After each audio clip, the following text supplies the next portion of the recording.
জয় মা চামুণ্ডা ৰাশিফলৰ ভিডিঅ'লৈ আপোনালোক সকলোকে স্বাগতম জনাইছোঁ। ৰাশিফল 19 জুন 2024 বুধবাৰ পৰিছে, শুক্লপক্ষৰ ত্ৰয়োদশী তিথি পৰিছে আৰু আজিৰ দিনটোত ৰাতিপুৱা 11:05 যিসকল শিশু জন্মগ্ৰহণ কৰিব তেওঁলোকৰ হ'ব তুলা ৰাশি, তাৰ পিছত জন্ম হোৱা শিশুসকলৰ হ'ব বৃশ্চিক ৰাশি। আৰু আজিৰ দিনটোত পুষ্পিতা হোৱা কন্যাসকলৰ আবেলি 5:23 প্ৰতিহিনা যোগ পৰিব। আবেলি 5:23 পিছত যিসকল কন্যা পুষ্পিতা হ'ব তেওঁলোকৰ শুভগা যোগ পৰিব। এতিয়া আহকচোন আমি মেষৰ পৰা মীনলৈকে প্ৰত্যেকটো ৰাশিৰে ৰাশিৰ ফল জন্ম ৰাশিৰ আধাৰত আমি নিৰ্ণয় কৰিম। জন্ম ৰাশিৰ আধাৰত যদি আপোনালোকে ৰাশিফলসমূহ চাব নোৱাৰে বা জনাৰ কোনো উপায় নাথাকে, জন্ম ৰাশি বা আপোনালোকে নাজানে, তেনেকুৱাত আপোনালোকে নিজৰ নাম ৰাশিৰ ফালৰ পৰা ৰাশিফলসমূহ চাব পাৰিব। এতিয়া আহকচোন আমি মেষৰ কথা আলোচনা কৰিম।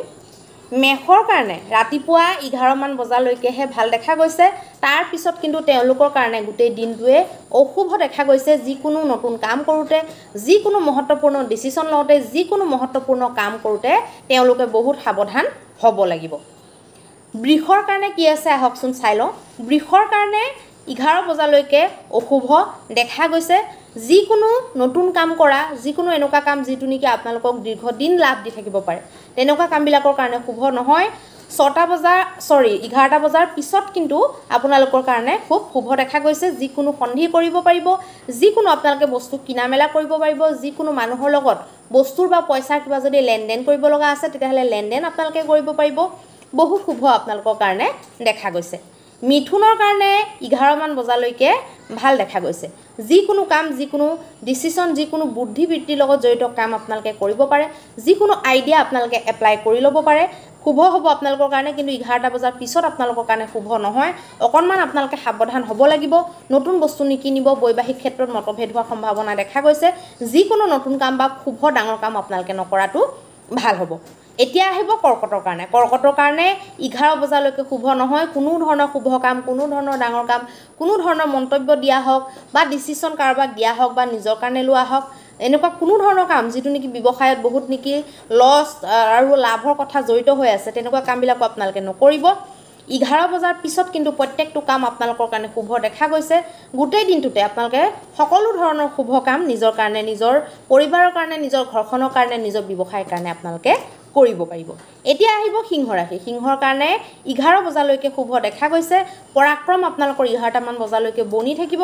তাৰ পিছত কিন্তু আপোনালোকৰ আলস্য আহিব পাৰে, মতভেদ হ'ব পাৰে, বিবাদ হ'ব পাৰে। বন্ধুৰ লগত অকণমান সাৱধানে কথা পাতিব, সাৱধানে ডিল কৰিব। কোনো ধৰণৰ ফাইনেল কৰি পেলাবলগীয়া, ধৰক যিকোনো মানে ডিল ফাইনেল কৰা, মানে একদম চিৰিয়াছ কিবা কাম আৰু ধেমালি ধুমুলাবিলাক চলিব। চিৰিয়াছ কিবা কামত যদি আপোনালোকে সন্ধি কৰিম বুলি ভাবিছে তেতিয়াহ'লে আপোনালোকে গোটেই দিনটোত নকৰিব। 11 বজাৰ ভিতৰত যদি নহয় ধৰক কামটো, আপোনালোকে পিছৰখিনিত নকৰাটো আপোনালোকৰ কাৰণে ভাল হ'ব। এতিয়া আহিব কন্যাৰ কাৰণে। কন্যাৰ কাৰণে বৈবাহিক মতভেদৰ সম্ভাৱনা দেখা গৈছে 11 বজালৈকে। তাৰ পিছত কিন্তু তেওঁলোকৰ কাৰণে পৰাক্ৰম বৃদ্ধি, যিকোনো কামৰ প্ৰচেষ্টা আৰু সেই প্ৰচেষ্টাই আপোনালোকৰ কাৰণে ৰং আনিব যেন দেখা গৈছে। যিকোনো আপোনালোকে দৌৰা দৌৰি, যিকোনো পৰাক্ৰমৰ লগত জড়িত কাম আপোনালোকে কৰিব পাৰে। যিকোনো কামৰ বা এনেকুৱা কাম ধৰক নেকি ভ্ৰমণো কৰিব, লগতে কামটোও হৈ যাব, বা অকল আপোনালোকে কামৰ কাৰণে ভ্ৰমণটো কৰিব, তেনেকুৱা ধৰণৰ কামবিলাকৰ কাৰণে খুব ভাল দেখা গৈছে। এতিয়া আহিব তুলা ৰাশি। তুলাৰ কাৰণে ৰাতিপুৱা 11 বজালৈকে শুভ দেখা গৈছে। তাৰ পিছত কিন্তু আপোনালোকৰ ধন বেছি ব্যয় হ'ব পাৰে, বা আপোনালোকৰ পত্নীৰ লগত, পত্নীৰ ক্ষেত্ৰত পতিৰ লগত মতভেদ আপোনালোকৰ হ'ব পাৰে, থোটা মোজা আপোনালোকৰ লাগিব পাৰে, আৰু মনটো অকণমান আপোনালোকৰ ডিপ্ৰেছ হৈ যাব পাৰে। গতিকে অকণমান সেইবিলাক ক্ষেত্ৰত আমি কেয়াৰ ল'ব লাগিব। এতিয়া আহিব বৃশ্চিক ৰাশি। বৃশ্চিকৰ কাৰণে 11 বজালৈকে বহুত অশুভ। কোনো ধৰণৰ শুভ কাম, কোনো ধৰণৰ শুভ আপোনালোকে যাত্ৰা আদি নকৰাটো ভাল হ'ব। যিকোনো কামৰ কাৰণে আপোনালোকে 11 বজাৰ পিছত যদি আপোনালোকে কৰে তেতিয়াহ'লে শুভ। যিকোনো শুভ কাম, যিকোনো ডিচিশ্যন, যিকোনো মন্তব্য, যিকোনো আইডিয়া এপ্লাই হওক বা ডিছকাশ্যন হওক, গোটেইখিনি কাম আপোনালোকে দিনটোত 11 বজাৰ পিছত আপোনালোকে কৰিব পাৰিব। ধনুৰ কাৰণে কেনেকুৱা আমি চাই লওঁ। ধনুৰ কাৰণে ৰাতিপুৱা 11 বজালৈকে সকলো ফালৰ পৰা শুভ দেখা গৈছে। বৈবাহিক হওক, সন্তান হওক, ব্যৱসায় হওক, 11 বজালৈকে শুভ। তাৰ পিছত কিন্তু আপোনালোকে গাড়ী মটৰ চলোৱাটো ঠিক নহ'ব।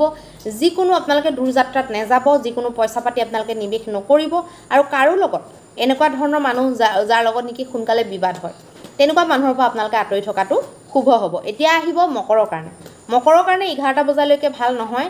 বা মিডিয়াম বুলি আপোনালোকৰ ক'ব পাৰি কিন্তু 11টা বজাৰ পিছত আপোনালোকে যিকোনো শুভ কাম যিকোনো এনেকুৱা কাম যিবিলাকৰ পৰা নেকি আপোনালোকৰ লাভ ওলাই আহিব পাৰে ফচি থকা পইচা আপোনালোকে ঘূৰাই পাব পাৰে কিবা এটা আপোনালোকে কাম কৰিছিলে বা কৰি থৈ দিয়া আছিল তাৰ ৰিজাল্টটো ওলাব পাৰে বেনিফিট হ'ব পাৰে যিকোনো তেনেকুৱা শুভ বস্তুবিলাক আপোনালোকৰ লগত হ'ব পাৰে এতিয়া আহিব কুম্ভৰ কাৰণে ৰাতিপুৱা 11টা বজালৈকে শুভ দেখা গৈছে যিকোনো ভাগ্যদায়ক কাম যিকোনো বস্তু কিনা মেলা আপোনালোকে কৰিব পাৰে তাৰ পিছত কৰিলে ঠিক নহ'ব বস্তু কিনা মেলা আপোনালোকে নকৰিব কাৰণ বস্তু কিনা মেলা কৰিলে বা আপোনালোকৰ ডিসিশনটো ঠিকমতে নোহোৱাৰ কাৰণে তেতিয়াহ'লে আপোনালোকৰ জীৱনত সেই বস্তুটোৰ পৰা অসুবিধা আহিব পাৰে বা ধন অধিককৈ কিবা এটা কিনিবলৈ গৈছিলে কিবা এটা কিনি লৈ আহিলে তেনেকুৱাও হ'ব পাৰে আৰু আপোনালোকৰ ভাগ্যৰ সাপোৰ্টটো অকণমান কমি যাব 11টা বজাৰ পিছত এতিয়া আহিব লাষ্ট ৰাশি মিনৰ কাৰণে 11টা বজালৈকে অত্যন্ত অশুভ একদমে বেয়া কোনো ধৰণৰ যান বাহন আপোনালোকে লৈ দূৰলৈ নাযাব কাৰো লগত আপোনালোকে কিবা তৰ্কাতৰ্কি এনেকুৱা ধৰণৰ সৰু সুৰাই হওক